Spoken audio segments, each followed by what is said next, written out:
it's hard to describe. It's like a feeling of rightness. Even though the external pressure might be intense, you'll kind of be able to withstand it because you know that you're responding to the deepest part of you as you move forward or whatever it is that you're doing. So, not easy, but then what else are you going to do with your life except be true to yourself?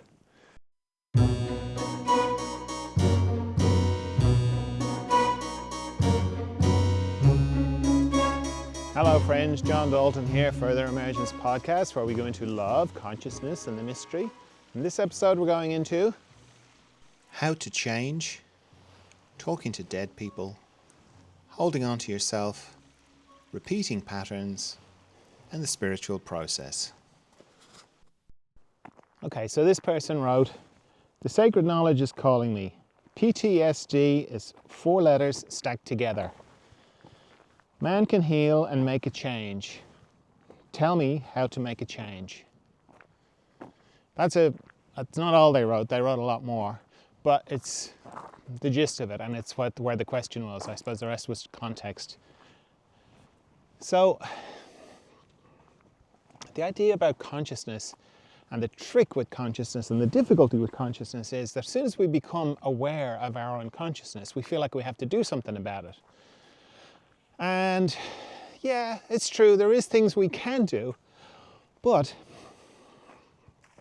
often becoming conscious of something is the beginning of it changing.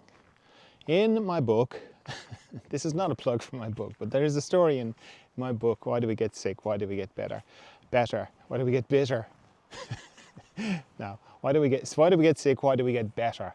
About a woman who has a diamond ring. And she loves this diamond ring. She paid $10,000 for it. And she loves it. She gets it into conversation all the time. She's looking at it. She's showing her friends. Has her creeps up into the conversation all the time. 1 year after she buys it, she goes to get it appraised. And the appraiser says, "Sorry, but this is a fake. This is only worth like $20. So she is upset, but not so upset as to throw the ring away. She's just like, oh. And what happens is, naturally, she just doesn't bring it up in conversation anymore. She's not looking at it anymore. She's not, sometimes she takes it off when she's washing her hands and leaves it on the side on the basin, and within a relatively short period of time, a couple of months, it's not like if you said to her, "Where's that ring?" It's not like she'd say, "I lost it." She'd say something like, "Oh, it's around somewhere. I just don't know where it is. It's here, but I don't know where I left it somewhere, And that is kind of what happens with consciousness. When we become conscious of something, it's like we go to the assayers or the valuer, and they say, "It's not worth as much as you thought." That's what it's like when we become conscious of something. We place this high value on something. We're very attached to being right about something. And people are this way, and anybody who's a bit that way, if our kids are a bit this way, or our friends are a bit this way, or our partner's a bit that way, we're all over them, and we're like, we get into fights with people. We say cruel things to them. We do all sorts of things. And then one day it dawns on us that we are a bit afraid that we're that way. And once we become conscious of that, we go, oh, okay, so I've been projecting that outside me. I've been going on the attack. Anybody who even slightly looks like they might be that way, I'm, attacking them. Whether that's meanness, whether that's slovenliness, whether it's being late, it doesn't matter. Whatever we decided was a thing, and we go on the attack. And then we realize, I think I'm like that. I think I'm a hypocrite. Maybe it's being hypocritical. Anyone slightly hypocritical, we go nuts. We have all sorts of fights with you're such a hypocrite. And then we have the consciousness, it's me. I'm the one. I am a little bit of a hypocrite, and I'm doing a big job of trying to cover it up, so that anybody who's not doing as good a job as me at covering it up, I get really annoyed. But it's me. It's all me.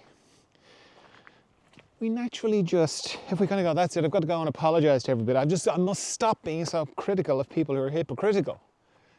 We don't need to, because we just will naturally stop doing that anyway. I mean, sure, if you want to apologize, that's never a bad thing. But it's not like we have to make a big change, because often the resistance to becoming conscious about something is because we're afraid that we're going to have to do all this stuff if we realize it, so it stops us realizing it. But you know, the drive to become more conscious, it's big, and it presses against us, so we can't really avoid it. So if you let go of the idea that I'm going to have to do a big thing about it, it often helps the change to happen. So this person, that's not to even get into the PTSD, which is a big subject and complicates things even further.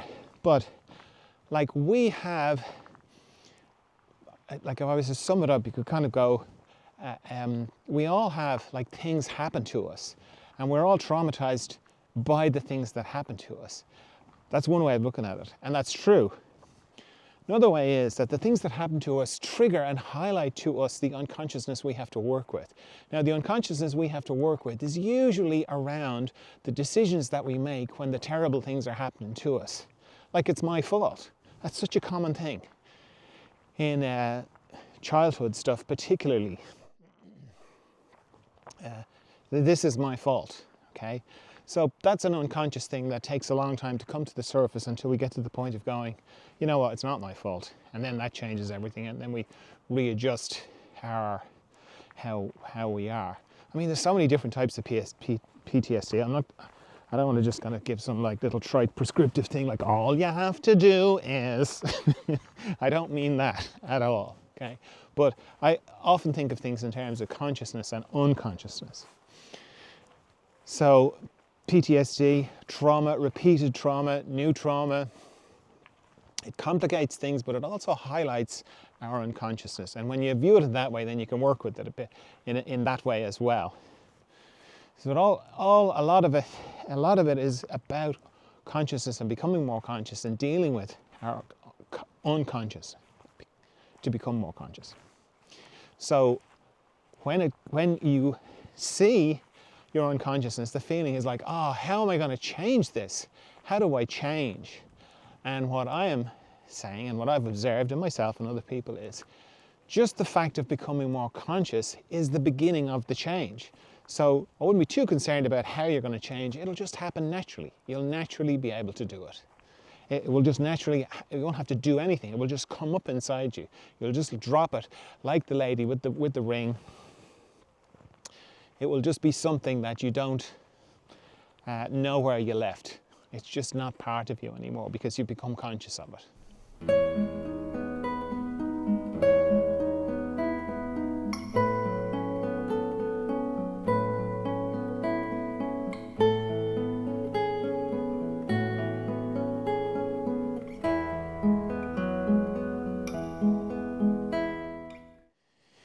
Okay, this person says, "Hi John, is it okay to talk to dead people?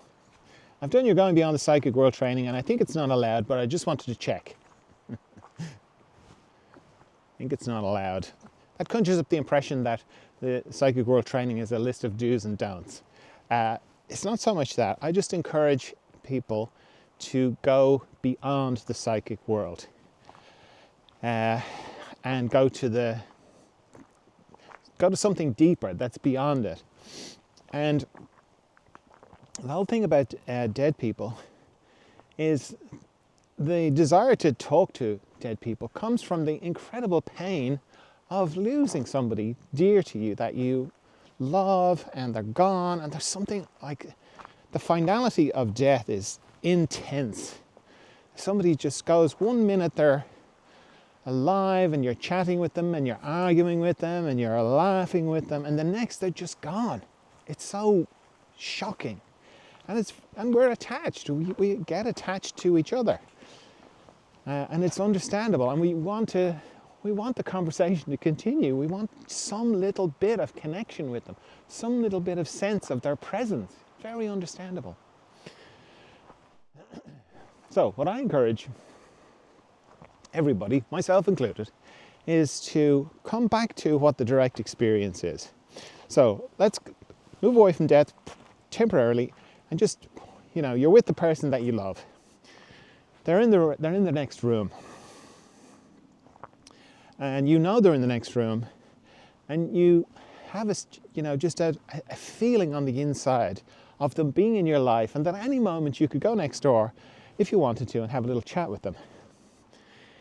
That is a feeling, and it's inside, and it's not even a feeling, it's a kind of a knowledge. It's just in there. You just know you love them and that they're just there, and it's all lovely. That knowledge, or where you feel that love, it's not in the next room in their body, it's inside you. So the love you have for them is inside you all the time. The big love, the deep love, the small love, the familiar love, all the different aspects of love are all just inside you. And you don't need to keep going into the person to check they're still there so that you can have that feeling. That feeling is there all the time. So from that kind of perspective, the other person is really seeing them physically is just a trigger to help you feel the love inside you, that you have them. And let's say they go on a holiday and you can't go with them. They're gone for 2 weeks, and you feel you miss them a bit, but they're coming back. They'll be back in a week. So, it's not like grief. You're not like heartbroken because they're not there. You just, I miss them a bit, but they're coming back. Okay. When somebody dies, the finality of it, hits us like bodily, physically. And it's very easy to sort of forget and to feel like, well, I'm never going to feel that feeling again because they're not here anymore. And the thing is, that's true to a certain degree. You're not going to have the conversations anymore. You're not going to have the laughter and all that kind of thing. That all becomes a memory. But the love is in there. It's in there all the time. And you can feel the love of the other person all the time, 24/7. You're never disconnected from it. I know, I'm not saying it's the same. I know it's not the same. But it is the root of your connection with the person. And the attachment bit is, I want to have another conversation. I want to have more laughter. I want to be in their presence. Okay, but it's the being in their presence bit that brings up the feeling. And the feeling is there. And if you can go beyond the attachment side of things, the wanting to be, I'm not saying this is easy, but the love of, that you would experience in their presence is inside you. And that you don't even need to communicate with it. It's not like you need to communicate with the person because it's there inside you the whole time. So you can connect with that inside you. And that is a much more real and substantial connection than anything you're going to come across in the psychic world, or any vague way. And in a way, it's not helpful for the person either to try and contact them either, because you don't need to, because what you really want is inside you all the time. And inside you is a very big place. It's not as small as it looks. So I'm not trivializing grief. I know what it's like. It's awful.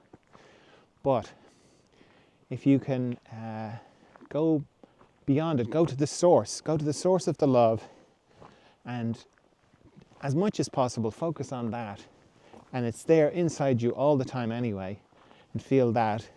I have found, and anyone I've said this to has found, that it helps and it heals the attachment pain, the pain of the loss, much better than any kind of conversation that you might have.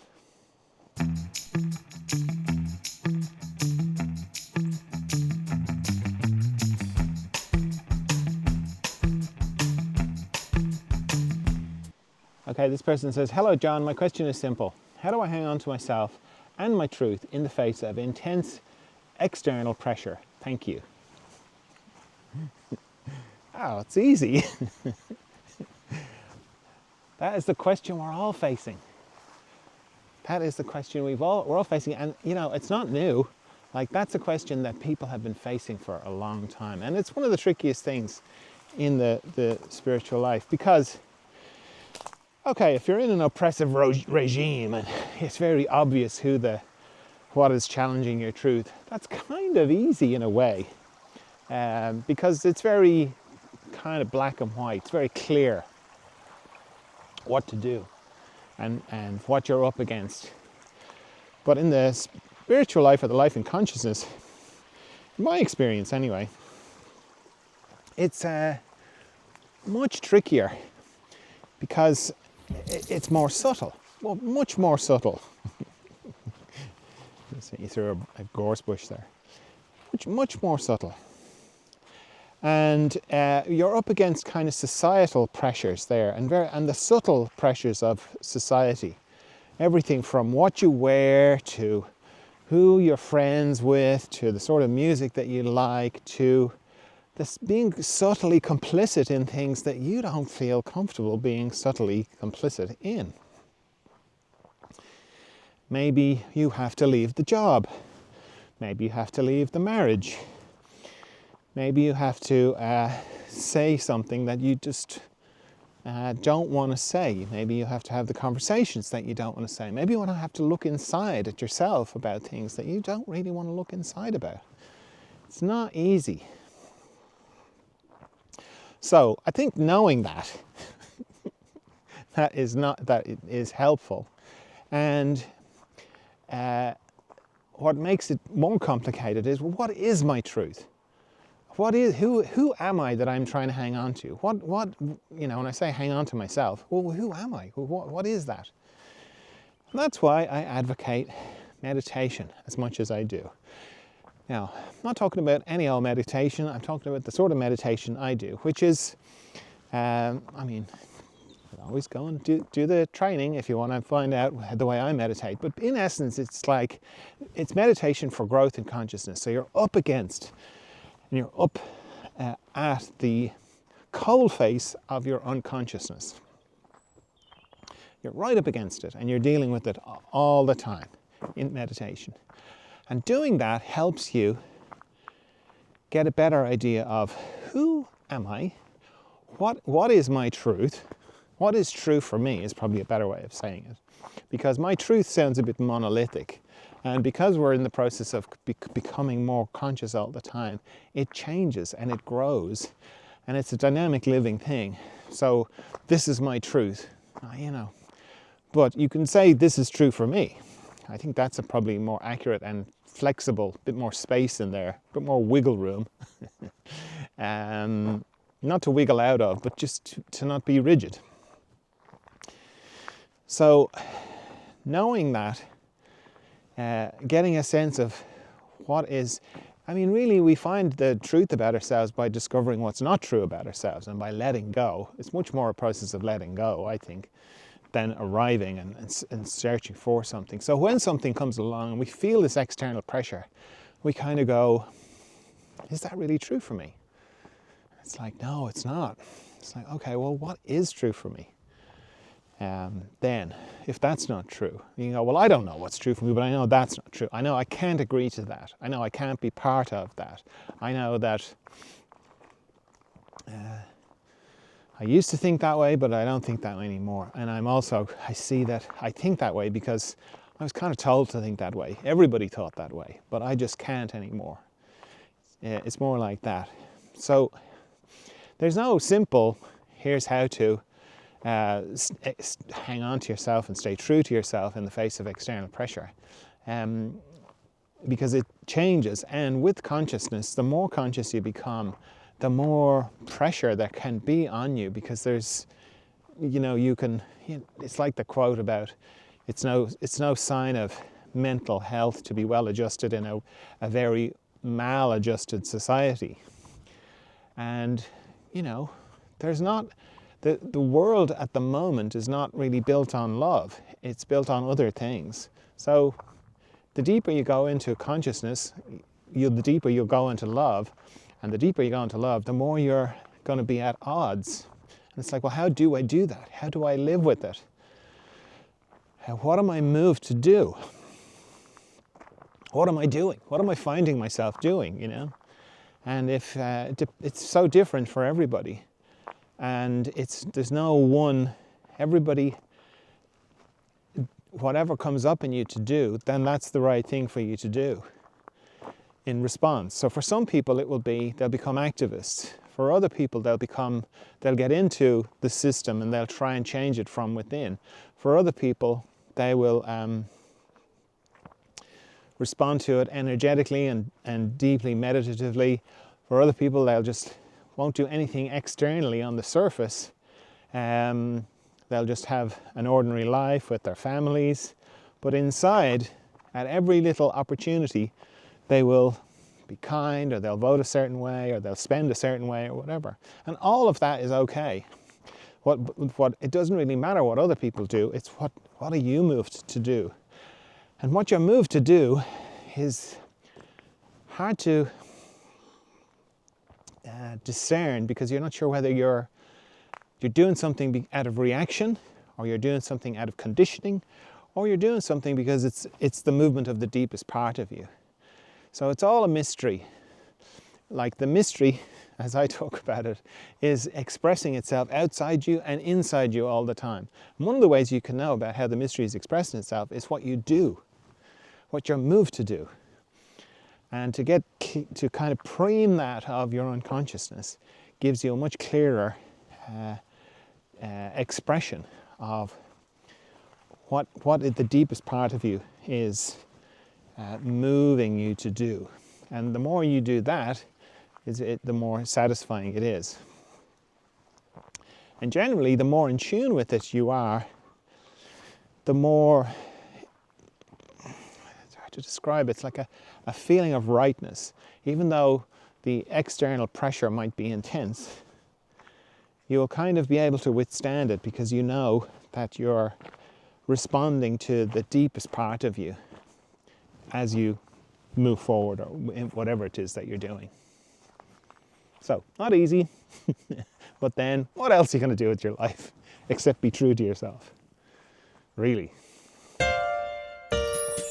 Just jumping into this episode to tell you about Patreon. If you're enjoying these episodes, if you're getting something from them and you'd like to help out, the idea is, like, if you met me in person, would you like to have a cup of tea with me? Well, you can, at least the tea part at least, because for roughly around the price of a cup of tea, depending on where you are in the world, you can help. You can help with these podcasts on Patreon. So I'd really appreciate it if you did. And thank you if you're already supporting me on Patreon. And if you want to, it's just Patreon.com/John Dalton Podcasts. And it would mean a lot to me. Thanks very much. Okay, this person says, "Hi John, why do we keep repeating the same patterns?" Whenever I hear myself saying we, talking about the royal we, I'm always a bit, like, why am I bringing everybody else into this? It's like when you hear yourself being the self-appointed spokesperson for the rest of humanity.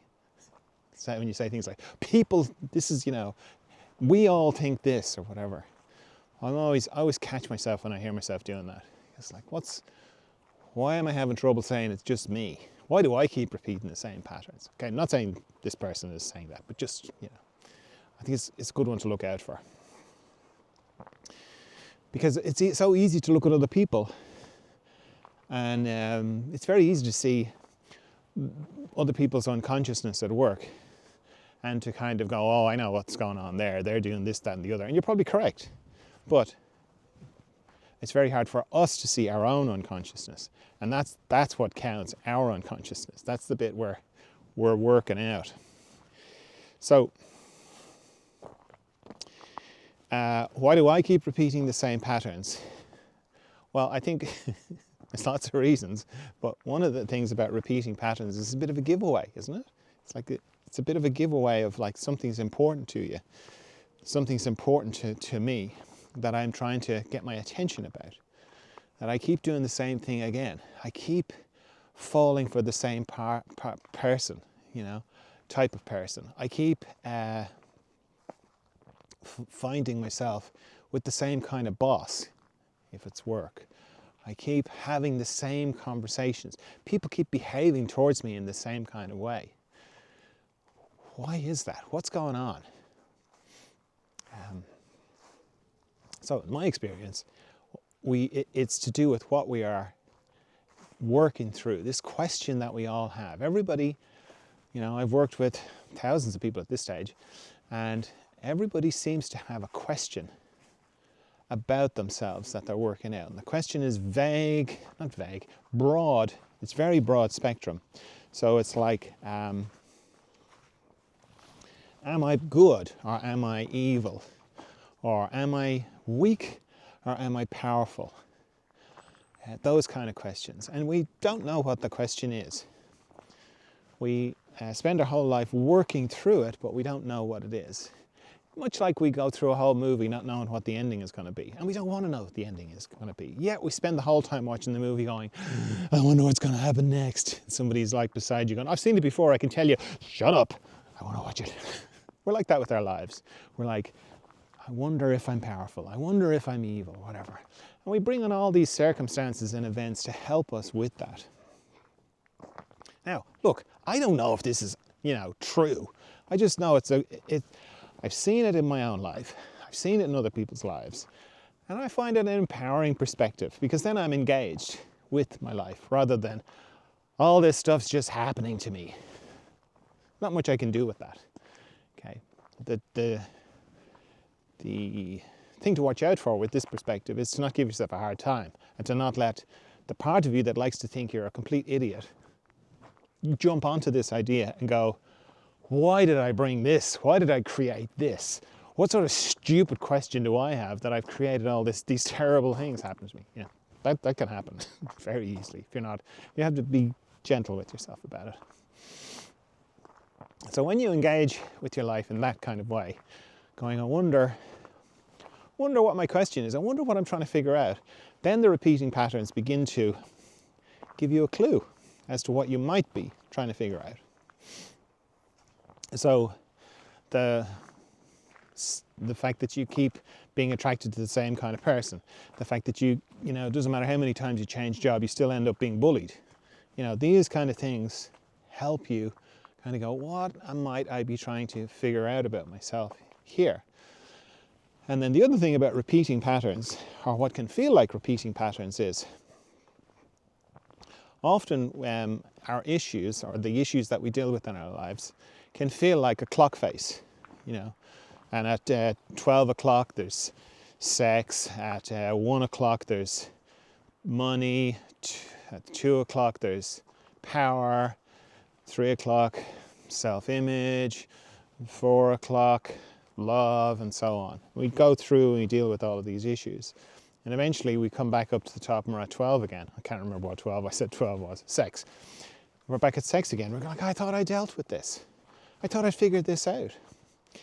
And that's understandable. And you can feel like you're going around in circles. But I think if you can see that it's not a clock face, and you take that clock face and you sort of tilt it on its side so it's flat, and you see that it's actually a spiral, and you're going deeper all the time. So you're back at sex, but you're at a deeper level. You're back at money, but you're at a deeper level. You're back at power, but you're at a deeper level. And you go around again. And you're dealing with all these themes all the time, over and over and over again. But each time you return, you're a different person. And you're more conscious. And now you're dealing with a deeper level of unconsciousness to do with this thing. So it's still disheartening, even knowing that. It's still like, oh, not this again. But if you kind of go, it's at a deeper level. I'm not just spinning my wheels here. I'm not just going around in circles. I am dealing with this at a deeper level. It helps a bit. It doesn't help hugely, but it does help a little bit.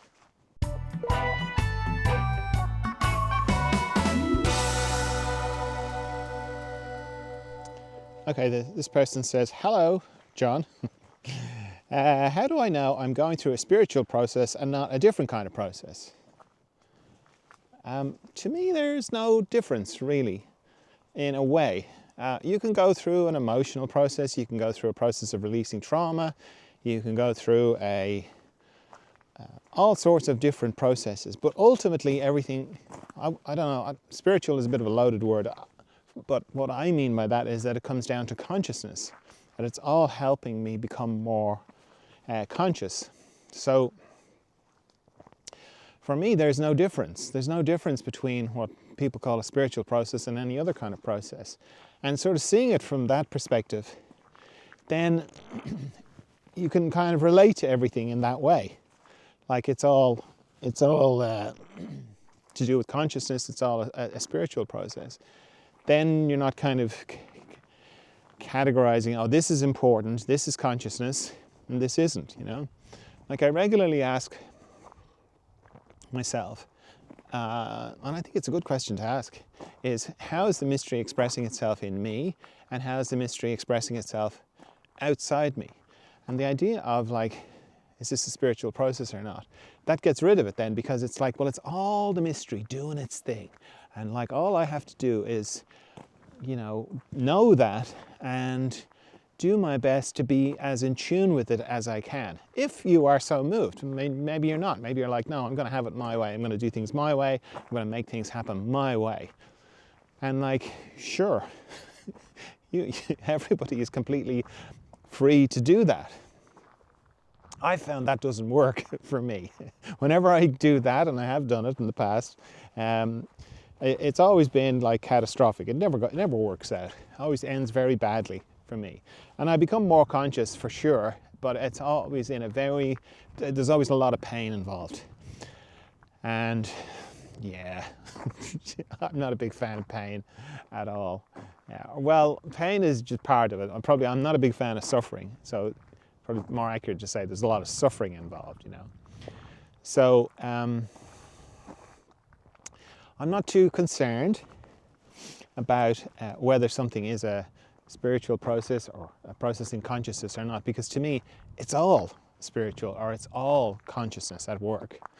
So I view it in that way, and then my focus is all about wondering what the hell is happening. What is the mystery up to?